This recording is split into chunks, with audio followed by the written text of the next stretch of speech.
क्योंकि अगर तुम बीएमएस के बाद एलोपैथी प्रैक्टिस करोगे तो वो रिस्पेक्ट गेन नहीं कर पाओगे जो तुम डिजर्व करते हो। इसलिए अच्छे अच्छे स्टूडेंट्स का करियर खराब कर देता है बीएमएस। तो हेलो एवरीवन, मेरा नाम वरुण वशिष्ठ है और मैं बीएमएस फाइनल ईयर का स्टूडेंट हूँ। तो बीएमएस कर रहे स्टूडेंट्स और बीएमएस करने वाले स्टूडेंट्स में से 80% स्टूडेंट्स को ये नहीं पता होता कि बीएमएस के बाद करना क्या होता है। ये बड़ी नॉर्मल सी बात है कि बीएमएस के बाद करना क्या होता है।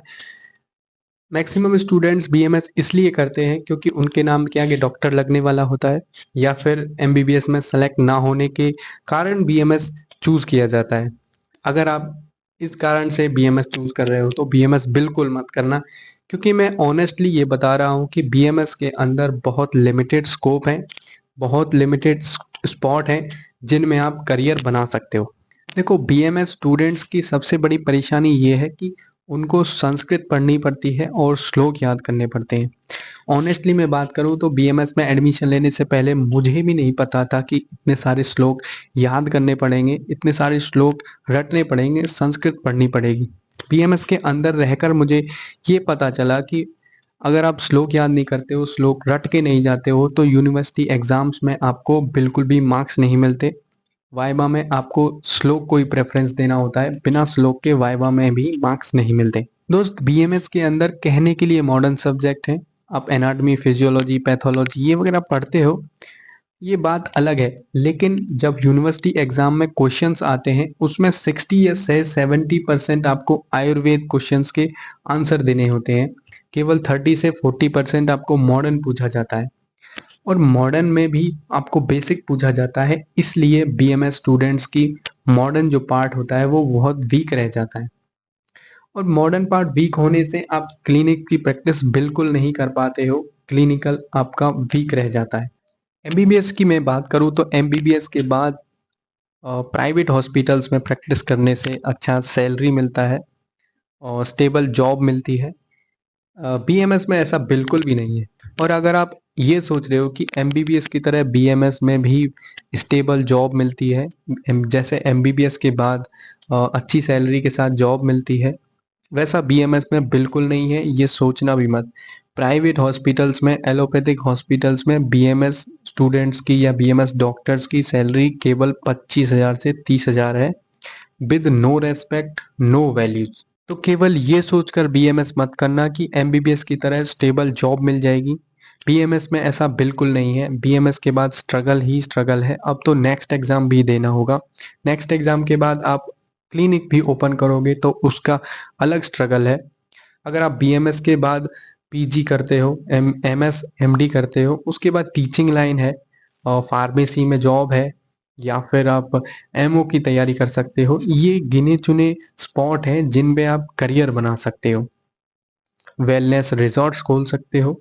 तो पीजी करने से पहले आपको एआईए पीजीईटी का एग्जाम देना होता है, उससे पहले नेक्स्ट एग्जाम देना होगा। कोई एमओ की जॉब चाहिए तो आपको गवर्नमेंट का एग्जाम क्लियर करना होता है। तो बीएमएस के बाद स्ट्रगल ही स्ट्रगल है। अगर आप ऐसा स्ट्रगल नहीं करना चाहते, आपको स्टेबल जॉब चाहिए, तो बीएमएस बिल्कुल मत करना, भूल के भी बीएमएस मत करना। केवल और केवल ये सोचकर बीएमएस मत करना कि बीएमएस के अंदर मॉडर्न सब्जेक्ट भी है और आयुर्वेद सब्जेक्ट भी हैं। मैंने पहले ही बताया कि मॉडर्न सब्जेक्ट केवल नाम के हैं। कॉलेजेस की हालत इतनी ख़राब है बीएमएस के अंदर कि इक्विपमेंट्स नहीं है, लैब्स नहीं है, क्लिनिकल प्रैक्टिस के लिए पेशेंट तक नहीं है। सबसे मेन बात यही है कि पेशेंट नहीं है। किसी भी हॉस्पिटल में इतना पेशेंट फ्लो है ही नहीं प्राइवेट सेक्टर में जो स्टूडेंट्स को क्लिनिकल एक्सपोजर दे सके। अगर क्लिनिकल एक्सपोजर ही नहीं होगा तो स्टूडेंट प्रैक्टिस कैसे करेगा? तो यही बीएमएस की सबसे बड़ी कमी है कि आयुर्वेद के अंदर पेशेंट है, केवल गवर्नमेंट में पेशेंट है, प्राइवेट सेक्टर में कोई भी पेशेंट नहीं है। और इतने अच्छे वेल डेवलप्ड इंफ्रास्ट्रक्चर और लैब्स इक्विपमेंट्स कुछ भी नहीं है। बीएमएस के अंदर केवल स्ट्रगल है और स्ट्रगल है।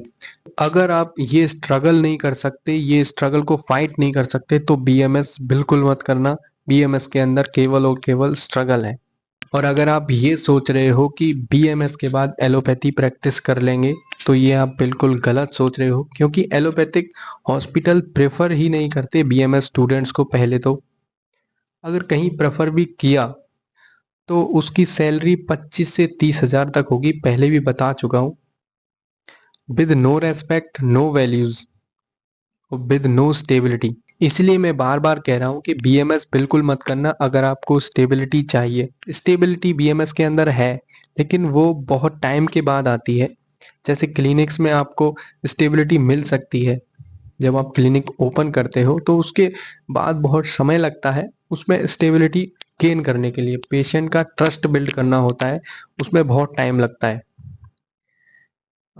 दूसरा स्पॉट ये है कि आप पीजी करने के बाद, एमएसएमडी करने के बाद टीचिंग लाइन में स्टेबिलिटी गेन कर सकते हो। और इसमें आगे बीएमएस के बाद आप कॉस्मेटिक ब्रांड स्टार्ट कर सकते हो, अपना खुद का आयुर्वेदिक फॉर्मुलेशन मेडिसिन का ब्रांड स्टार्ट कर सकते हो। Wellness centres, wellness spas, wellness resorts open कर सकते हो।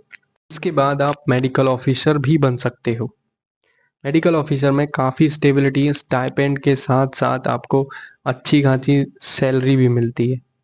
और भी बीएमएस के बाद पंचकर्मा सेंटर्स ओपन किए जा सकते हैं, गर्भ संस्कार सेंटर्स ओपन किए जा सकते हैं, पंचकर्मा वेलनेस सेंटर्स ओपन किए जा सकते हैं। सबसे फेमस गर्भ संस्कार सेंटर्स अभी के टाइम में बीएमएस के बाद ओपन किए जा सकते हैं। और फिजियोथेरेपी जैसी प्रैक्टिस भी पंचकर्मा के अंदर बीएमएस के बाद हम कर सकते हैं। और भी अगर आपके पास पैसा है, इतना पैसा है कि आप खुद की मैन्युफैक्चरिंग यूनिट स्टार्ट कर सकते हो, बड़े बड़े ब्रांड्स के थर्ड पार्टी मैन्युफैक्चरिंग कर सकते हो। आयुर्वेदिक प्रोडक्ट्स हो गए, जैसे कॉस्मेटिक प्रोडक्ट्स हो गए, आयुर्वेदिक मेडिसिन्स भी आप मैन्युफैक्चर कर सकते हो। और अभी के टाइम पे मोस्टली आयुर्वेदिक डॉक्टर्स का फोकस कंटेंट क्रिएशन में है, तो बीएमएस के बाद ये भी स्कोप है कि आप आयुर्वेदिक हेल्थ टिप्स और आयुर्वेदिक कंटेंट क्रिएशन भी कर सकते हो। बहुत सारे स्टूडेंट्स इसलिए बीएमएस चूज करते हैं क्योंकि उनको एमबीबीएस नहीं मिल पाता है। तो इसलिए बीएमएस मत करना कि हमें एमबीबीएस नहीं मिला, बीएमएस कर लेते हैं, नाम के आगे डॉक्टर लग जाएगा, इसलिए बीएमएस कर लेते हैं और बीएमएस के बाद भी एलोपैथी प्रैक्टिस कर लेंगे। ये सोचकर कभी भी बीएमएस मत करना। So thank you guys, have a nice day.